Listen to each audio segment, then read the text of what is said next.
Kilimanjaro, Mao, Kilimanjaro, Malan, Kilimanjaro, Mama, Kilimanjaro, yeah, Kilimanjaro, Kilimanjaro,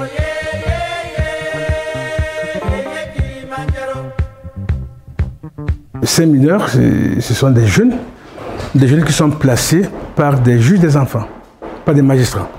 Ils sont là parce qu'il y a des difficultés sociales, psychologiques, sociales au niveau de la maison, ça ne se passe pas très bien. Souvent les parents, ils ont du mal à les protéger, les sécurités, ce qui fait qu'ils sont là.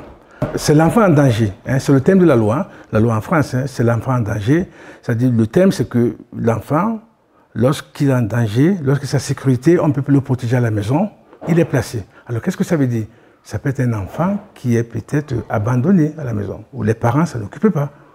Ils ne font pas attention. Le gamin qui sort, qui fait n'importe quoi, le gamin qui se livre à lui-même. C'est ça la notion de danger ici. C'est ça. Les gamins, ils sont livrés à eux-mêmes, ça veut dire qu'ils peuvent sortir, ils peuvent faire n'importe quoi. Et c'est là où ils sont en danger. C'est là où on ne peut plus assurer la sécurité. Ils sont partout, que ce soit famille nantie ou pas. L'enfant peut se retrouver dans une famille qui est aisée. Des parents, moi j'ai des enfants placés où les parents sont avocats, où la maman a été médecin. Ça peut arriver, c'est dans toutes les familles. Ce n'est pas spécifié famille non nantie ou nantie, non. On les retrouve dans toutes les couches sociales. Justement, si je prends l'exemple de Toulouse, parce que moi je suis à Toulouse, je travaille à Toulouse, il y aura moins de délinquance, moins de ces problèmes qu'à Marseille. À Marseille ou à Paris. Ça c'est sûr. Certes, ce que vous dites c'est vrai. À Marseille, il y a quand même le phénomène est élargi, étendu dans la ville de Marseille. Pourquoi? Parce que bon, il y a beaucoup de bandes, il y a beaucoup de bandes à Marseille, il y a beaucoup de gamins qui sont abandonnés, beaucoup de gamins qui ne font rien, qui ne vont pas à l'école, ce qui fait que ils vont mettre une mauvaise ambiance, ce qui fait que le phénomène est plus accentué à Marseille qu'à Toulouse. Il peut y avoir une alerte. L'alerte peut partir de l'école. De l'école, l'enfant qui arrive à l'école, et on constate que souvent le gamin, il a peut-être des traces sur lui. Alors il y a l'assistance sociale de l'école qui va interpeller l'enfant dans un entretien. Mais qu'est-ce qui s'est passé? Alors l'enfant le dira. Peut-être à la maison, j'ai été maltraité, on m'a frappé. Et l'alerte part de là. Ça peut partir dès l'école. Au procureur des mineurs, ça marche comme ça. Au procureur des mineurs, on l'alerte. Immédiatement, les services sociaux du tribunal descendent à la maison pour essayer de voir la famille. Et après, le magistrat m'interpelle après. Et les placements vont de là. Ça peut être une alerte ça peut partir de l'école. Ça peut aussi, comme vous dites, partir des parents. Il y a certains parents eux-mêmes, quand ils n'en peuvent plus, ils peuvent le signaler. Ils peuvent mettre l'alerte. Ils passent par le conseil général, le conseil départemental, et ensuite, ça passe par le magistrat. Et moi, on me met au courant après, et le gamin est placé. C'est ça. Ça peut être une alerte à l'école, ça peut être une alerte des parents eux-mêmes, ça peut être les gamins eux-mêmes qui se présentent. Spontanément, il se présente le gamin, tout seul. Oui, je suis ma tête à la maison, ceci, ça ne se passe pas bien. Et voilà les trois volets. Ça peut partir du gamin, de la maman, d'un tiers, de l'école. Il y en a des gamins qui partent aussi de la maison, comme vous le dites. Il y a des gamins qui partent spontanément de la maison et qu'on retrouve sur la voie publique. En train de faire n'importe quoi, en train d'installer dans des actes d'incivilité avec d'autres. Il y en a beaucoup de gamins. Il y a quand même mixité, parce que dans le centre où moi je suis, le centre où je gère, c'est mixte. On a les garçons, on a les jeunes garçons et on a les filles. C'est mixte. Je ne pourrais pas vous dire qu'il y a plus de garçons que de filles, mais c'est mixte. Les gamins, lorsqu'on va devant le juge des enfants, pour le placement, ça se passe comme ça. Hein. Bon, déjà, il y a certains parents qui ne veulent pas, qui ne sont pas d'accord qu'on place le gamin, surtout lorsque le signalement est parti d'un tiers de l'école. Le gamin qui est parti à l'école et qu'on a constaté qu'il y avait des soucis physiques, des traces. Il y a certains parents qui ne veulent pas qu'on place le gamin. Ce qui fait que devant l'audience, il y a un magistrat. Il y a des avocats qui viennent aussi pour défendre le petit. C'est-à-dire la maman peut prendre un avocat. C'est-à-dire celle qui n'est pas d'accord au placement, elle prend un avocat pour qu'on ne place pas son enfant. Parce qu'on te sortit l'enfant quand même. Hein. Les placements, c'est ça. C'est quelque chose de très très compliqué. On te sortit l'enfant pour mettre dans un centre. Alors, il y a certains parents qui n'en veulent pas. Et il y a des magistrats, il y a des avocats.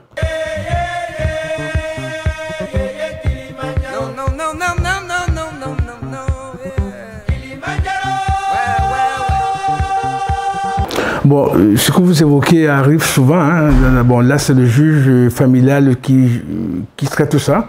Ça arrive souvent lorsque les parents ne s'entendent pas. Souvent, ils sont dans des cas, par exemple, de divorce que les deux sont séparés et que les deux ont l'autorité parentale, les deux, hein, conjointe. C'est ça. Hein. Il n'y a pas un qui n'a pas l'autorité, les deux ont l'autorité parentale conjointe. Et il y a souvent ces problèmes qui arrivent. Il y a tel qui veut qu'on ait l'enfant. Alors, le magistrat, souvent, la plupart du temps en France, hein, l'enfant, ils optent plus. L'option souvent qui est prise, c'est que l'enfant souvent soit placé chez la mère. L'enfant va chez la maman, d'habitude, et puis le papa qui a les droits de visite.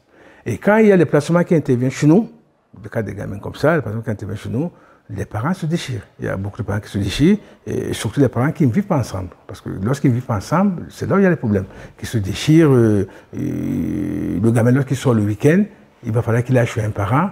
Et il y en a l'un qui le veut. Alors là, c'est le magistrat qui statue, le juge des enfants, qui statue, qui fixe un calendrier. Et lorsque le gamin est chez nous, lorsqu'il doit sortir, par exemple, le week-end, ou pendant les vacances, il va aller chez le père ou bien aller chez la maman. Mais ces problèmes se posent, il y a des différends, c'est surtout quand les parents sont séparés.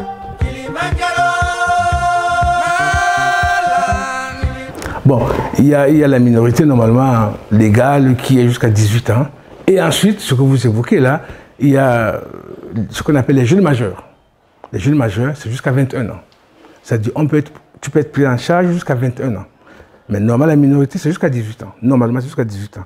Émancipé, c'est jusqu'à 21 ans, ce qu'on appelle le statut de jeune majeur. C'est-à-dire, l'État peut toujours te protéger jusqu'à 21 ans. Ouais. 18 ans, l'âge légal, mineur. Et ensuite, 21 ans, jeune majeur.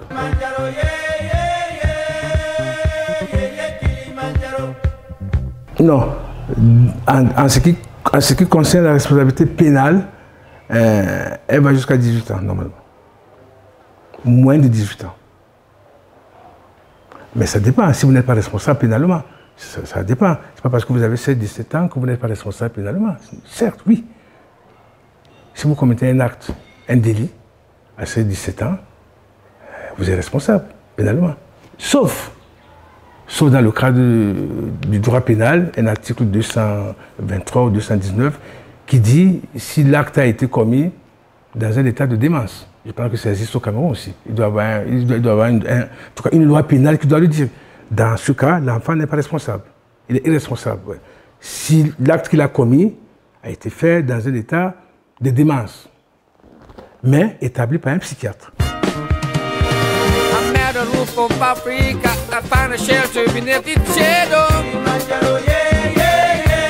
Dans ces prises en charge des mineurs, les psychologues interviennent beaucoup, les psychiatres aussi interviennent beaucoup, parce qu'il y a quand même beaucoup de gamins qui traînaient certains traumatismes, certaines maladies. Je ne peux pas parler de maladies, mais certains traumatismes, quoi. Si, c'est pour ça que le fait qu'il y ait nous, on bosse avec des psychiatres. J'en ai trois. Les psychologues, j'en ai au moins 6, hein, avec lesquels on travaille. Et on a besoin de ce personnel pour ces enfants. Ils ont besoin. C'est très important. Ce que vous évoquez là, c'est très important. Hein, c'est ce que nous, on appelle les pupilles de l'État. J'en ai dans mon centre à Toulouse, j'en ai 4, 5, 6, 8. Hein. Ce sont les pupilles de l'État. Comme on vous le dit très bien, c'est ceux qui ont perdu les parents, étant mineurs, ça peut être la maman, ça peut être le père, qui ont perdu les deux parents et qui n'ont personne eux, ils sont classés comme pupilles de l'État. Juridiquement, ils sont des pupilles de l'État et qui sont pris en charge par l'État. Dans le cadre de la protection de l'enfance. J'en ai, ce que je vous le dis. Hein. Posez une très bonne question là, j'en ai 7, 8, 9 ou 10.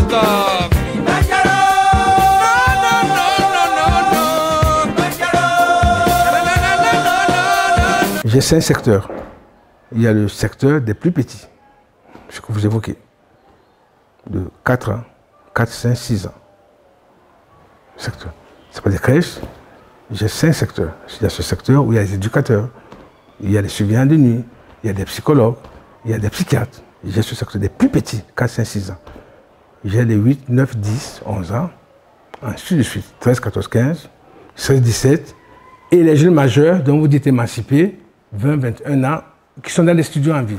On a toutes les couches, tout ça. Nous, on ne fait pas les nourrissons, on ne les a pas. On n'a pas les plus petits de 2 mois, 3 mois, mais ça existe, il y a d'autres qui le font, ouais. Ça existe.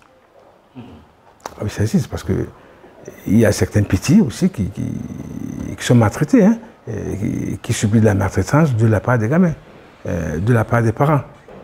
C'est pour ça qu'on les sorte et qu'on les place.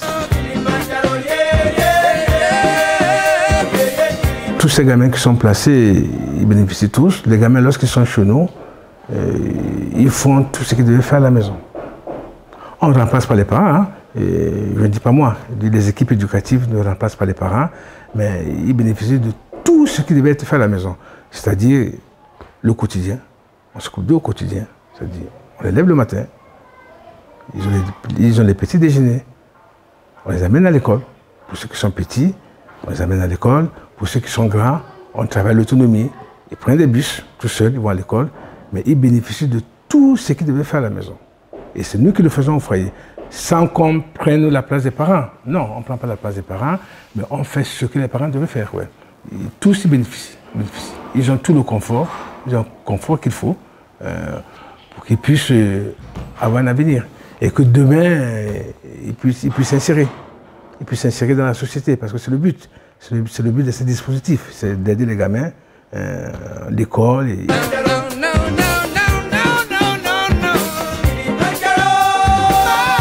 C'est dans la loi. La loi janvier 2002, c'est ça. La loi janvier 2002 qui dit que...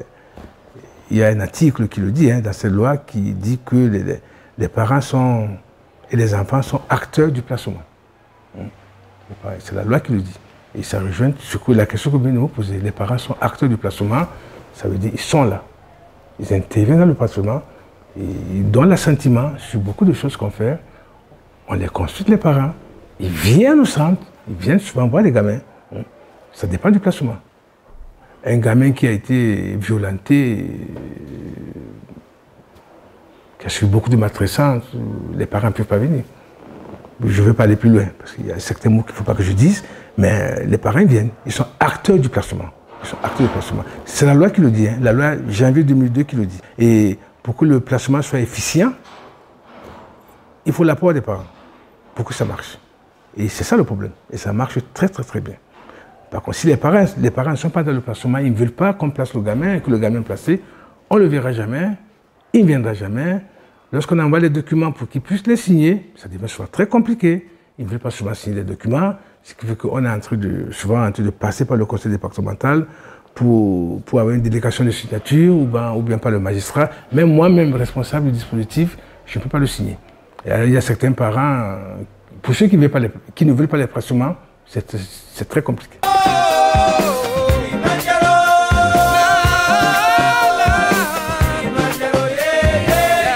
Non, non. Au moment où on a des éléments probants, on a des présomptions qui montrent bien que l'enfant est en danger, que l'enfant ou les enfants subissent des maltraitances, le gamin est placé, le magistrat les place. Ça, c'est la loi. Même si les parents ne sont pas d'accord, ils sont placés. La raison pour laquelle je vous disais qu'il y a certains parents qui viennent avec les avocats. Ouais, mais l'enfant est placé quand même. Il est placé d'office. Et personne ne peut intervenir. Personne. Souvent, il faut appel. On va à la cour d'appel et souvent le jugement est confirmé. Ouais, il est confirmé. Il n'est pas infirmé, il est confirmé. Le jugement du placement est confirmé, même en appel. Ouais.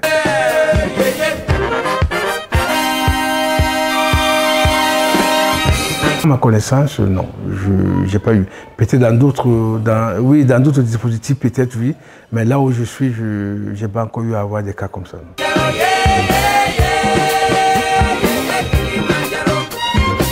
Il y a les centres publics. Les centres publics ouverts par l'administration, par l'État, gérés par l'État. Et il y a des associations, la plupart des cas, des associations. Nous, dans mon cas, c'est une association loi 1901. C'est cette association, c'est cette loi qui régit les associations. 1901. Et notre association est gérée par le ministère de la Justice et le conseil départemental. C'est-à-dire, au niveau du budget, le budget qui nous est alloué émane du ministère de la Justice à 80%. 80%. Et ensuite, le conseil départemental, le conseil régional à 20%. Mais ce sont les associations loi 1901.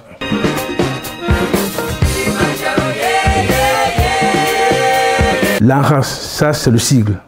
Association nationale de recherche solidaire. ANRAS. ANRAS, c'est ça, c'est très connu. L'ANRAS dispose on a 60 établissements. Assez grand. On a 60 établissements. Moi, je suis au siège. C'est au siège central avec un établissement.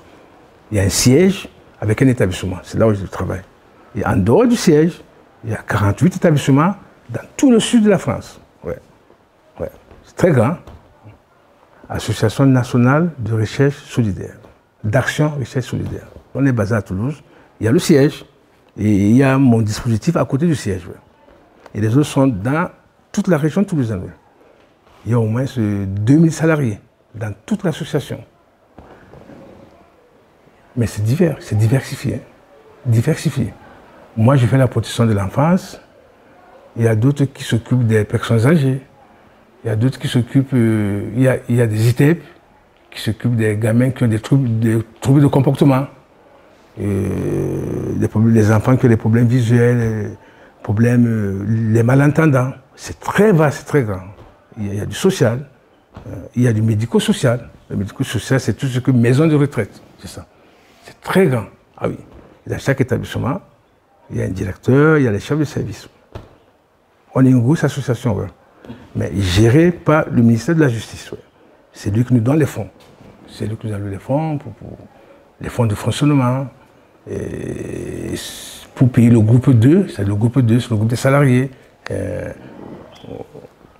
Ça marche comme ça. Ouais. C'est une question qui est souvent revenue. Hein. Non, ils ne sont pas les clients, ce n'est pas la marchandise non plus. Le problème, c'est qu'on nous donne un prix de journée. Ça marche comme ça. Les gamins, admettons, j'ai 120 gamins. Et 120 dispatchés des plus petits jusqu'aux mineurs, dont on a parlé 18 ans, et ensuite des émancipés dont vous avez parlé. Ce que nous appelons jeunes majeurs. Vous avez appelé émancipés. On nous donne des prix de journée. C'est-à-dire, on a un prix de journée. Le ministère de la Justice nous verse tant par gamin par jour. Ça marche comme ça. Oui. Alors souvent, les gens disent, oui, mais pourquoi on vous donne les prix de journée? Les gamins, ce n'est pas la marchandise. On a souvent ces débats hein, en français, ce ne sont pas des marchandises. C'est ça, on nous donne les prix de journée. Ouais. Prix de journée. Ce n'est pas une clientèle. On nous donne des prix de journée. Ce sont des sujets de droit.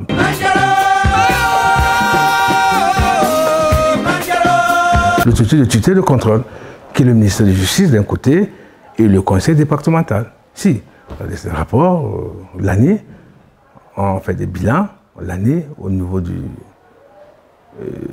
l'activité, c'est ça, le bilan de l'activité annuelle, ce qu'on a fait, des fonds qui nous ont été alloués. Parce qu'on nous donne de l'argent. C'est obligé.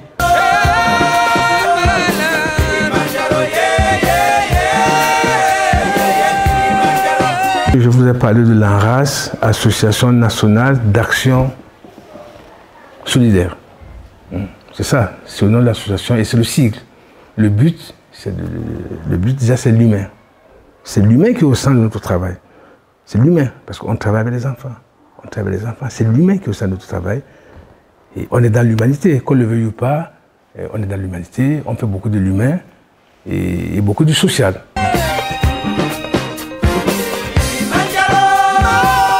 On n'a pas, non, on n'a pas. C'est pas dans notre charte, c'est pas dans notre règlement de fonctionnement de l'association et du dispositif. Non, non, on n'en a pas.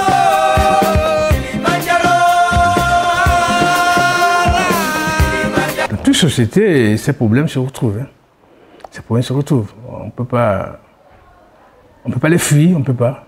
Moi, je les ai eus. Moi, j'ai eu des jeunes filles qui ont été enceintes, hein, avec des garçons qui sont dispositifs. On en a eu. Ça, on le retrouve dans toutes les couches sociales. On ne peut rien faire. Parce que, comme vous le dites bien même, hein, ils se côtoient tout le temps, c'est constamment, ils sont tout le temps ensemble, c'est très compliqué. Moi, j'ai eu ces problèmes. Et même, il faut voir le magistrat, parce que quand ça arrive, quand même, le juge nous interpelle. Pour savoir ce qui s'est passé. On peut pas, on ne peut rien faire. En plus, dans les dispositifs, la mixité dont vous parlez, ils sont, par exemple, le groupe A, ils sont dedans tous. Hein. Tu as 4 filles, 5 garçons, chacun sa chambre. Hein. Chacun sa chambre, mais ils sont ensemble. Il y a les suivants de nuit. J'embauche des suivants de nuit. Il y a des gens qui bossent la nuit. Hein. Ah oui, il y a au moins 25 suivants de nuit. Ça, c'est un personnel que je gère aussi. Dans les embauches que je fais. Je fais beaucoup d'embauches. Il y a des suivants de nuit, mais ils ne peuvent rien.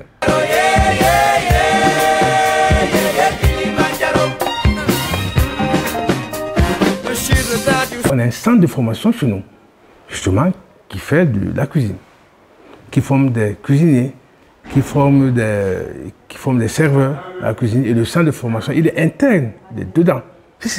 Ils sortent avec un métier, ils sortent avec un diplôme pour travailler dans la cuisine, pour travailler dans la restauration, pour être cuisinier, pour être serveur, pour être agent de restauration. Si, on a un dispositif de formation au sein du dispositif, au sein.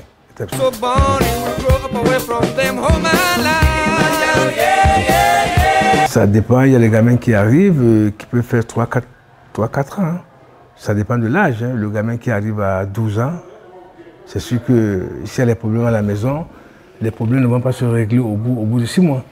Au bout de 6 mois, 1 an ou 2 ans. Il y a les gamins qui restent 1 an, qui arrivent à 17 ans, 18 ans, ils ont le bac, ça se passe bien, ils rentrent à la maison. Parce que le but des placements, c'est de revenir à la maison.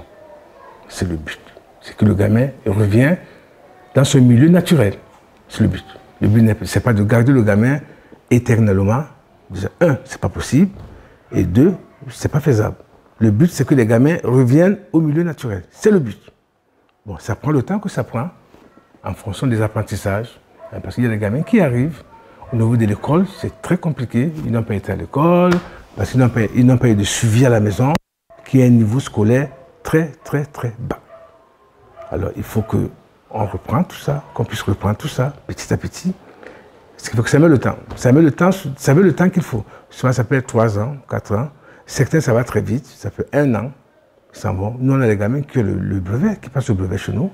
Les gamins qui ont le baccalauréat, qui passent au baccalauréat. Ah oui, comme je vous ai dit, tout ce qu'ils devaient faire à la maison, ils le font au centre. Au niveau du temps, souvent, ça met le temps qu'il faut. Ouais. Pour certains...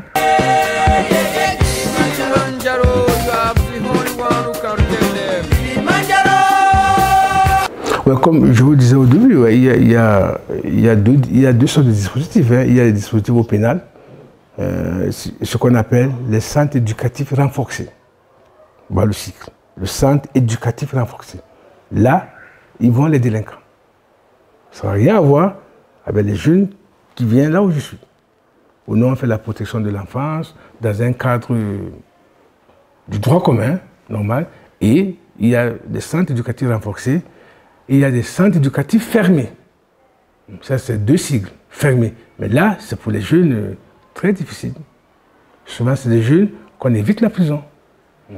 J'ai bossé dans ce... Avant, il y a 25 ans, j'étais dans ce...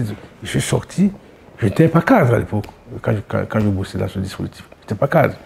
Je démarrais, je suis parti de la fac, j'avais envie de travailler, je suis allé là. Et c'est des jeunes très difficiles, qu'on évite la prison. Au lieu d'aller en prison, on les met là. Et certains jeunes qui sortent de la prison, certains jeunes très dangereux qui sont sous contrôle judiciaire, qui y vont. Ouais. On a des centres comme ça avec des sigles bien précis. Mais c'est d'autres gamins. Ce ne sont pas les mêmes gamins.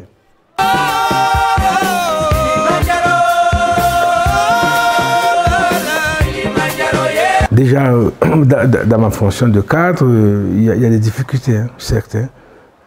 Les difficultés, ça peut être quand je suis face à un gamin, à un jeune, on a mis beaucoup d'énergie, on a bien ficelé le projet et tout ça, et à la fin, le résultat ne suit pas. Et quand on est face à des gamins qui ont du mal à avoir, en tout cas l'examen, bon, ça encore, ça, à qui on a mis beaucoup d'efforts, on a un travail important, un projet qui tient, et le gamin n'arrive pas. La difficulté aussi est là. On est souvent très mal, surtout moi, hein, parce qu'on aimerait que les gamins aient des bons résultats, que tout s'arrive. Et aussi souvent, lorsqu'il y a des projets, que l'État, bon, c'est rare, hein, ils suivent hein, tous les projets qu'on met en place et qu'on demande d'aide, l'État est là. L'État est là, que ce soit sur le plan financier, il donne. Mais souvent, il y a aussi certains moments où ils ne suivent pas. Souvent, ça ne suit pas au niveau des projets aussi. Il y a aussi cette difficulté souvent que j'ai souvent du mal à remonter hein, avec mes collègues, hein, parce que je ne suis pas tout seul. Hein, dans le centre, on est au moins sur 7 cadres, hein, puis chacun avait sa mission bien définie. Certes, c'est un travail qui est très intéressant, très prenant, parce que ce n'est pas facile, vous l'avez dit, hein, on travaille avec l'être humain, très compliqué, l'être humain. Au niveau des enfants, maintenant au niveau du personnel aussi, souvent il y a des difficultés aussi au niveau du personnel, puisque j'ai la charge de faire des embauches. Hein. C'est moi qui fais la plupart des embauches, et c'est les moniteurs, les surveillants de nuit, certains psychologues, le dispositif de nuit aussi. Quand souvent on a du mal à avoir du personnel, souvent c'est très compliqué. Mais le personnel, il y a parce que les diplômés, c'est un secteur qui est très ouvert où le boulot est le boulot tout le temps. Secteur social, tout le temps.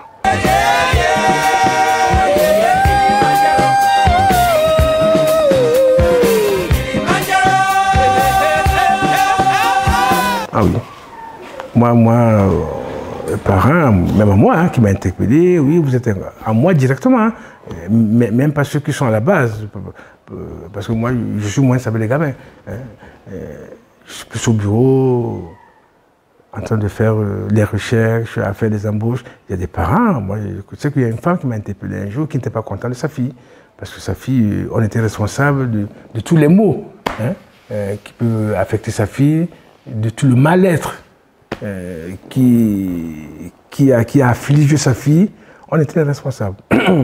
Oui, monsieur Lobé, si vous n'êtes pas compétent, il y a des parents qui ne sont pas contents. Mais ça, on ne répond pas parce qu'on sait que c'est les parents. Il y en a. Là, ce que je viens de vous dire, ce sont des cas isolés. Hein. Ce sont des cas très isolés. Ceux qui ne sont pas contents. Mais dans la plupart, les parents sont contents. Et puis, ils nous le disent. Ils nous interpellent. Chaleureusement, ouais, il nous remercie. Le travail qui a été fait vraiment a beaucoup aidé le petit, a beaucoup aidé l'enfant. Surtout, je prends le centre de formation. Vous avez posé la question tout à l'heure s'il y avait des centres de formation. Si, il y a des centres. Quand, à la fin de l'année, au mois de juin, les gamins passent des diplômes, ils passent des examens avec un jury du ministère du Travail. Hein. C'est les diplômes qui sont reconnus. Il vient. Et à la remise des diplômes, c'est la joie. C'est la joie. C'est énorme. C'est la joie de tout le monde. On y est. On donne les diplômes aux gamins. On sait que lui, il est cuisinier. Et demain, il a le boulot. Il travaille de suite. Parce que dans les restaurants, on t'embauche de suite. Il est cuisinier, il est au restaurant. Il est agent de restauration, il travaille de suite. Il est serveur, il travaille de suite. Quand on donne les diplômes, quand on restitue les diplômes, c'est un moment très chaleureux. moment très chaleureux, on est très content. Tout le monde, tout le personnel du centre de formation, les enseignants, y compris tous les cadres.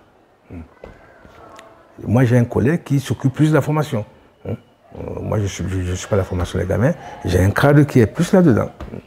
On est tous contents. On est là, parce que le travail, il est fait. C'est un travail collectif.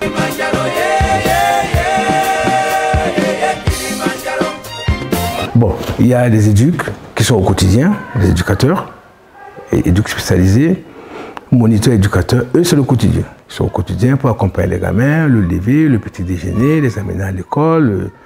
Je prends l'exemple du centre de formation, il y a les enseignants, il y a les éducateurs scolaires.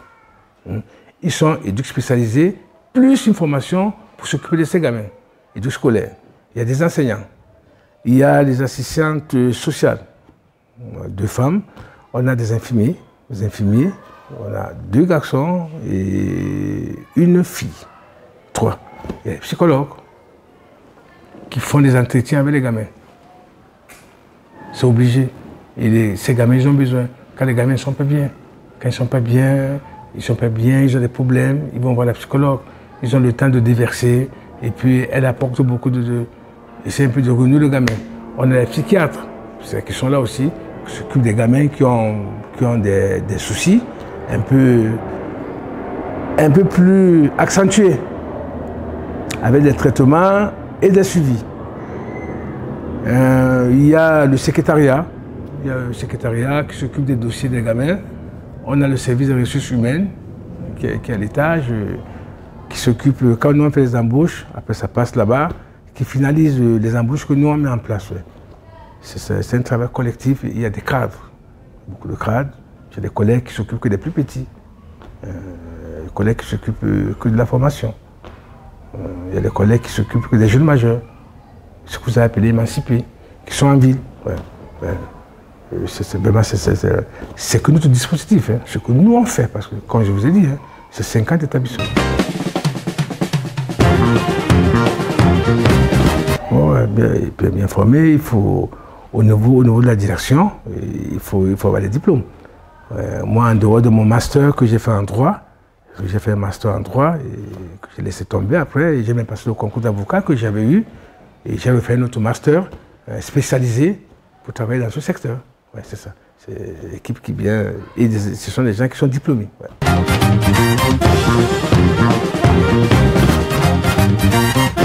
Les infirmiers, bon, ils font la médecine à leur niveau. Hein. Et les psychologues, c'est pareil. Elles sortent de l'école, soit une licence en psychologie ou bien un master. Et nous, les cadres, en tout cas, il faut un diplôme spécifique. Hein. Un diplôme spécifique pour être cadre. Là. Bon, moi, j'ai le diplôme le plus haut. Hein. Tu peux avoir un café russe, c'est un diplôme qu'on passe dans une école aussi. Tu peux avoir un diplôme à l'école de santé de Nantes, le CAFDES, et tu peux avoir le master spécialisé, professionnel. Moi, c'est ce que j'ai fait avec cette aide.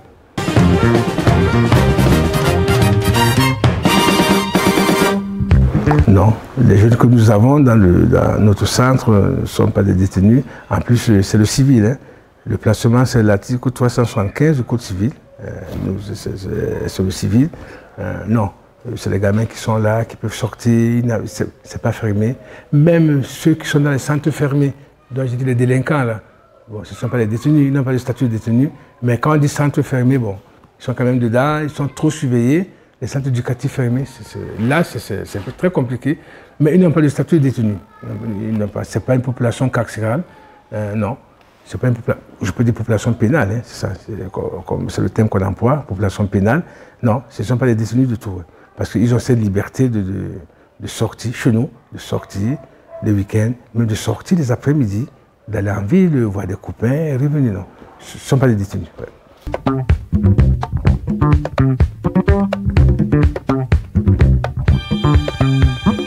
Je fais les arts martiaux.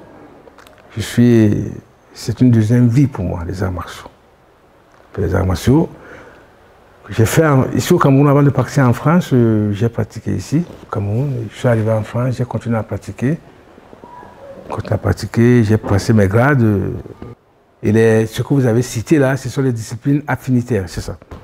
Le karaté, c'est l'activité centrale. Là, à ce jour, j'ai un club. Je suis président de l'association. Je suis professeur. J'ai un diplôme d'État. J'ai un club où j'ai 120 adhérents, très grand. J'ai 3 assistants, les gens qui m'assistent pour faire les cours. Parce que moi, je travaille à Toulouse. Et le club, il est à Saint-Gaudens. Il est à 1h30 de Toulouse. Ce qui fait que je reviens que le samedi où je fais des cours. Je fais 4 cours le samedi. Le club, c'est associatif. C'est ça. Associatif. Où j'ai eu l'agrément Jeunesse et Sport pour le sport, puisqu'il fallait quand même avoir des diplômes d'État. J'ai passé un diplôme d'État là-bas, professeur, et tout ça c'est à côté de mon boulot. Moi c'est l'école de karaté de Saint-Gaudens. École EK de karaté S de Saint-Gaudens. EKSJ, ouais. École de karaté Saint-Gaudens. C'est mon sigle. J'ai pas donné autre chose. C'est ça. Je l'ai créé, il y a quoi? J'avais créé un club avant, que j'ai laissé, et je suis revenu créer celui-là. J'ai monté 3 clubs. Et là, maintenant, là, c'est le mien. Les autres, je les ai laissés. Je travaille dans mon club.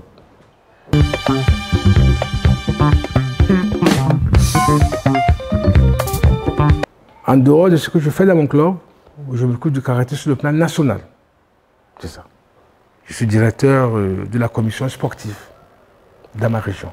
Si vous allez sur Internet, vous tapez Comité Karaté Haute-Garonne, c'est ça. Comité Karaté Haute-Garonne, vous tapez,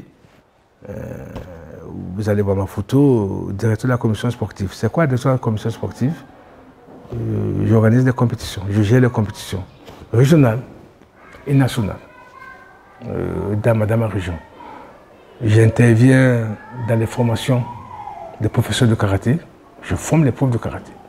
Je forme les profs, j'interviens dans les examens des profs de karaté. Je suis beaucoup pris dans le karaté. Sur le plan local, chez moi, et sur le plan national.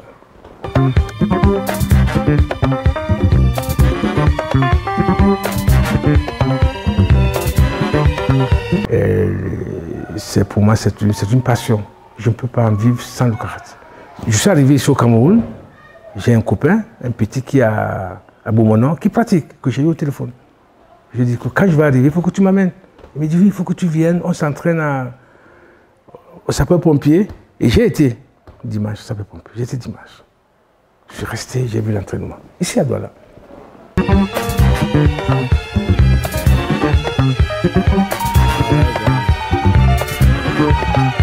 J'avais travaillé avec Maître Edouard. Je ne sais pas ce qu'il est devenu. Je l'ai demandé le dimanche. J'ai travaillé aussi un peu avec Maître Bélé, que j'ai vu aussi. Tous étaient contents de me retrouver. J'ai aimé le karaté parce que pour moi c'était une passion. Et quand je voyais Mbinde travailler à l'époque, c'est quelqu'un de très fort. Et c'est ça qui m'a donné l'envie de faire le karaté.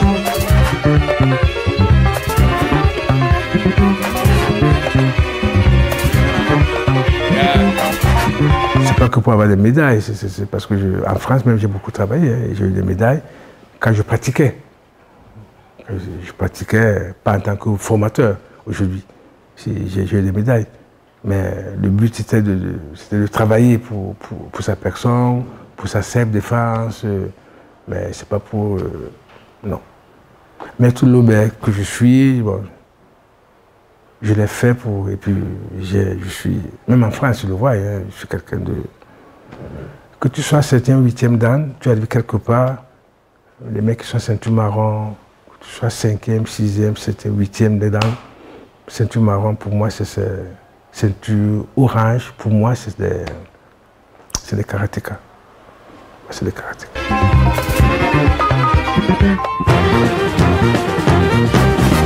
International, non. National, oui. National, oui. Parce que jusqu'à m'arriver en France, j'ai pas fait le karaté d'entrée. J'étais d'abord dans les études. Il faut d'abord que j'ai le bac, que j'ai à la fac. Il y a 5-6 ans qui sont tombés sans rien faire. Et après, je me suis mis à...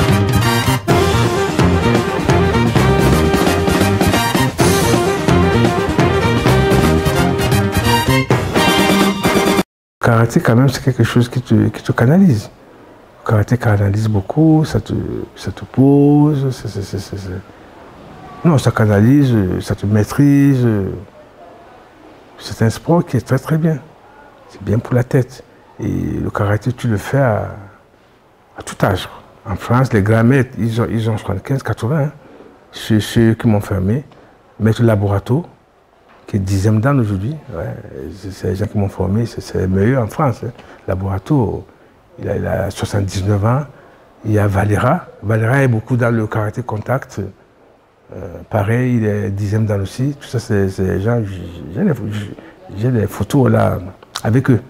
Non, le karaté maîtrise beaucoup, ça te canalise beaucoup. C'est un sport qui est très bien. Moi, j'adore. Moi, mes projets, c'est d'avoir un dojo. D'avoir un dojo ici à Beaumont un jour. J'ai du matériel déjà. Il y a aussi les katas. Les katas font partie du karaté traditionnel. Tu peux faire des katas, tu peux faire des bunkai aussi. Les katas, c'est bien. Les katas, c'est un combat. C'est un combat. Quand tu fais des katas, on va croire peut-être que c'est la danse. Non, c'est très efficace. C'est très efficace les katas. Parce qu'après, derrière, il y a l'application du kata. Quand tu fais un kata, il y a l'application. Il faut que tu démontres les mouvements, ce que la technique veut dire. Quand tu fais un Ushiwuke, Jodan-Adohuke, ou bien le Gedan Barai, ou bien le Taisho, tu peux l'appliquer. Tu peux l'appliquer dans un bunkai. Bunkai, c'est quand tu prends quelqu'un et tu expliques le kata. C'est ça. Les katas, c'est vraiment efficace. C'est là où vient la self-défense. C'est bien des katas. La self-défense vient des katas.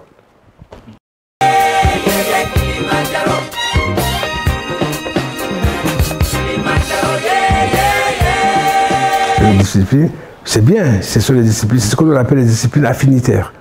Karaté et discipline affinitaire, c'est des disciplines qui sont le Yosekan Budo, c'est très très bien.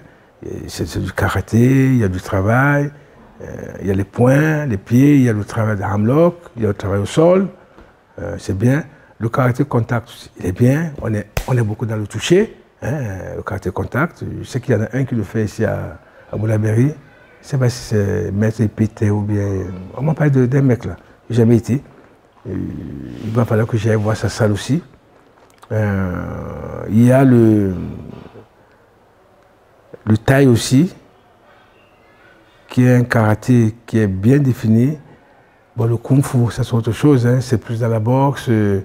Oui, c'est des disciplines, je ne peux pas dire complémentaires, c'est des disciplines bien affirmées. Ah ouais, bien affirmées. Et qui sont bien.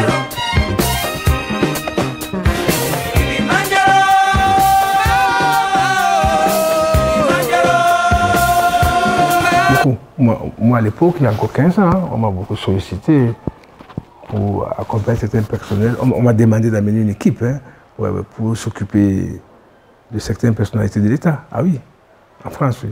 J'avais envoyé quelques de mes élèves. J'ai été une fois aussi, hein, une fois ou deux fois, il y a 15 ans, ça s'est passé il y a 15-20 ans. Oui, si, on l'a fait. C'est dans le but de la protection. C'est dans le but de la protection. Parce que il faut qu'on fasse attention, quand on fait le karaté, ça ne veut pas dire qu'on est le plus fort, qu'on peut frapper tout le monde, non. On peut se défendre. Dans le cadre unique, vous devez le savoir, de la légitime défense. Ouais. On peut. Mais sortir de ce cadre, on n'a pas le droit de faire n'importe quoi.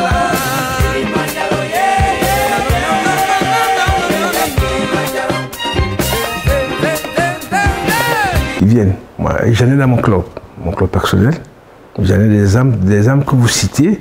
Il y en a dans mon club, hein, quelqu'un de la police municipale qui vient. J'ai eu 2 personnes, police nationale aussi, qui sont venues. Mais là, ils sont venus travailler pour eux. Hein. Ils sont venus travailler pour un acquis personnel. Hein. Ce n'est pas dans le cadre du boulot, mais j'ai du monde. On m'avait interpellé aussi une fois de venir pour une équipe de rugby. Le rugby, vous connaissez ce sport, ouais. D'intervenir en tout cas pour donner des notions de self-défense. Ouais. Ouais. Parce que je fais le karaté et à côté, je fais aussi beaucoup de self-défense. Je fais beaucoup de self-défense. Je commence à sortir un peu du karaté, petit à petit. Parce qu'il ne faut pas toujours rester dans le karaté. Je fais un peu de la self-défense.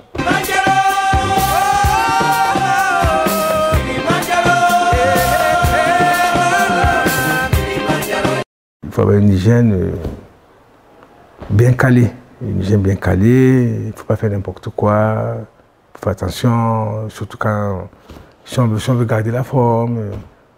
Moi, je continue à m'entraîner. Je suis formateur des profs, mais je continue à m'entraîner. Tous les matins, je viens sauter la corde ici. J'ai ma corde. À 5 quand ils dorment, je viens sauter la corde ici pour se maintenir. Et avoir une hygiène de vie. Avoir une très bonne hygiène de vie, ouais. Ouais, je continue à travailler. Hein. Donc, quand vous dites hygiène...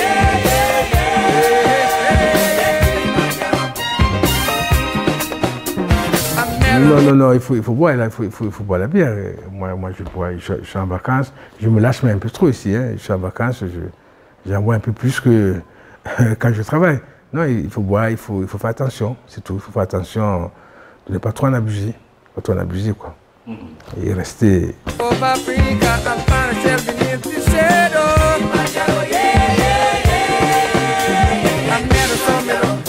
J'en ai dans mon club, j'en ai beaucoup. Hein.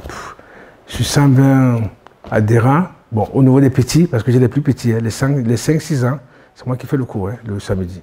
Il n'y a personne qui fait les petits, c'est toujours moi qui fais le cours, les 5-6 ans, parce que c'est précieux, c'est le début, il y a des problèmes de sécurité, c'est très important. C'est un cours qui laisse à personne. Quand je ne suis pas là, les petits, ils n'ont pas cours. Par contre, les autres cours, ils peuvent le faire. Et j'ai beaucoup de filles, même dans les petits, hein, sur 40 petits que j'ai 22, hein, j'ai 22 petites filles qui font le karaté. Et puis les plus grands, j'en ai. Hein. J'ai Elsa, qui vient d'avoir son 2e dan, que j'ai depuis l'âge de 5 ans. Elle en a 18 là maintenant. Ah oui. J'ai un garçon qui vient d'avoir son 3e dan ici, que j'ai depuis l'âge de 5 ans. J'ai un qui vient d'avoir son 4e dan, Joseph. Tous ces gens-là, je les ai, c'est tout petit. C'est ça qui est bien. Parce qu'ils sont là, ils restent. Il reste quoi.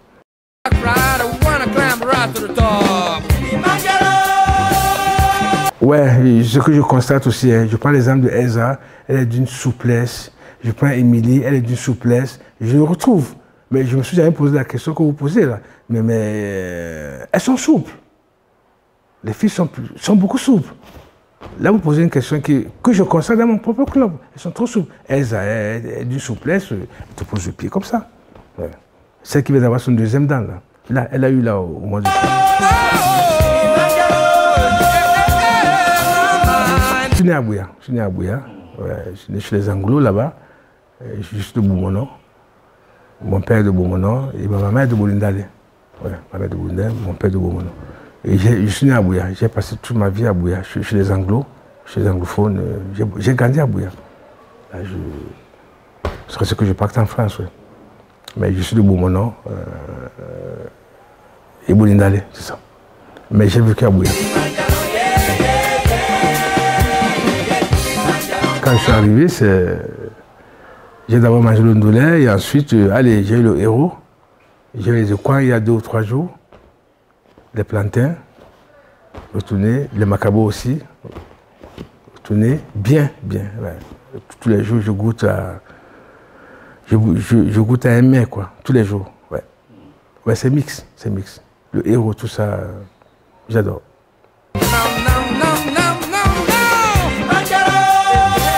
Je suis en France depuis 89, 90. Ouais. Parce que je suis arrivé en première, en classe de première là-bas. Après, j'ai eu mon bac et je suis allé à la fac. Ouais. Ça fait un moment. Je ne reviens pas trop. Et je pense que maintenant, il faut que je commence à revenir tout le temps.